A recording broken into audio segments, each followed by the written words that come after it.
when you were 45, if that's true, Yes, right? sort of. Yeah. So can you talk about that? Because another piece of advice that I give people is that you should ideally come between the age of 30 to 40. That is ideal. And if you have to pick a number, it would be 35.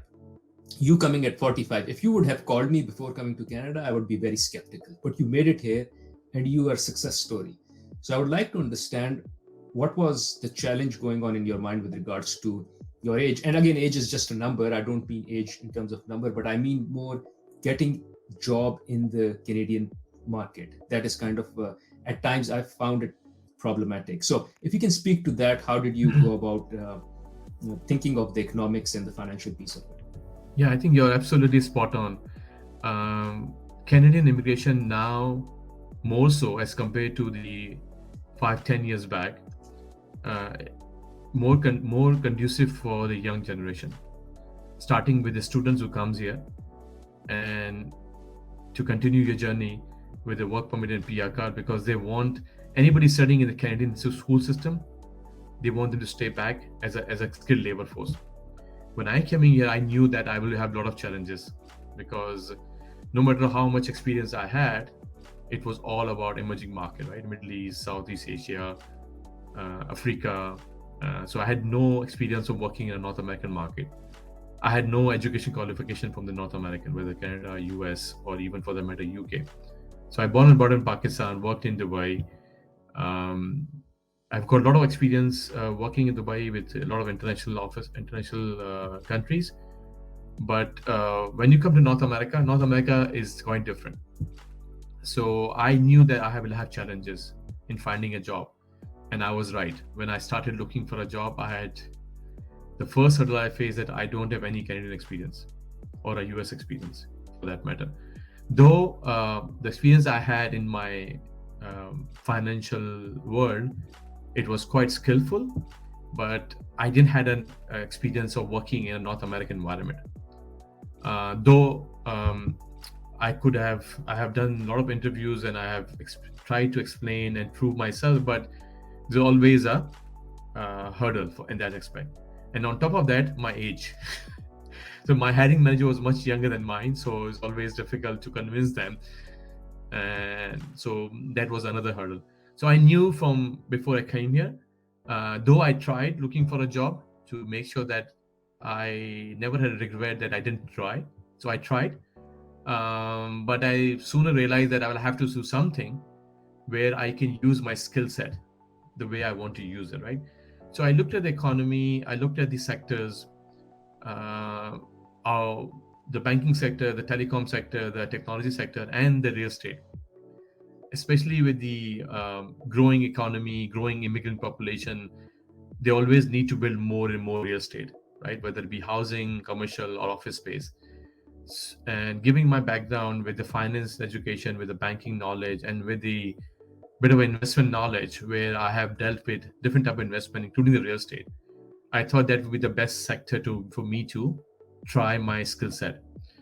So, though I had a finance degree, being a CPA, I went and do the license for the real estate, because I realized that no matter what economic cycle is, up and down, real estate is something which always stay relevant, right? People don't stop eating food, people don't stop going to school, and people don't stop living in homes, right? You need a home to live, right? And then I also realized the Canadian economy, the stock market is not very deep as compared to US. A lot of people like to invest in real estate here.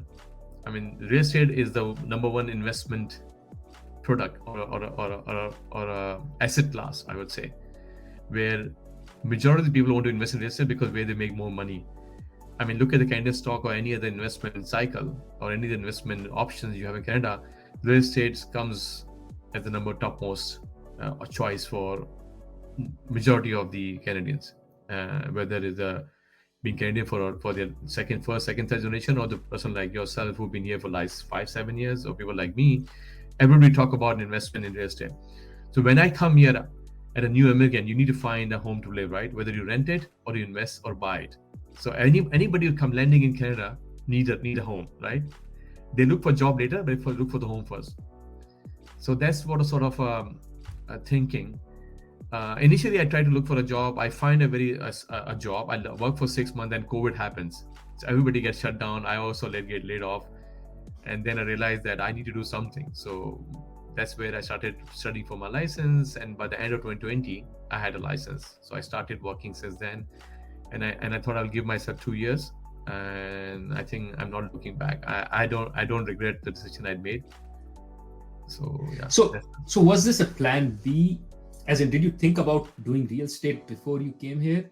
Or you were like, no, I'll find a job, it will be tough, but I'll look for a job, and that's where you started. But only when it didn't work out for you, you pivoted towards real estate.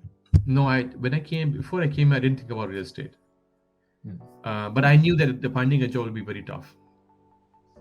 For me, especially the age group, not because of skill set, because of the age group. And of course, finding a job is also something. If you're younger, you find a job easier because there is that challenge goes away of the age. Though still there are other challenges, by the way, that we can talk later. But yeah, but I didn't think about real estate before I came here. Got it. I think it's not just the age challenge because your age with the numbers, but it's also because of some ego as well. Like when I come, if I'm like in my 20s, if I come, I take a downgrade 2 or 3, it really doesn't hurt a lot. But when you've done certain level of projects or work back in the country, and then you have to come here and take like 2-3 levels down in your career, that's also an ego hit, which is very difficult to swallow. Although I recommend you should swallow because it's kind of given, you need to take a hit, but it's not easy. And the older you get, the harder it becomes. So I think that's another challenge which people usually face. The senior they are or the older they are when they come in. When I say senior, I mean senior in their careers. It's difficult for them to downgrade. Hey guys, thank you for watching. In order to watch the full podcast, click here. Thank you.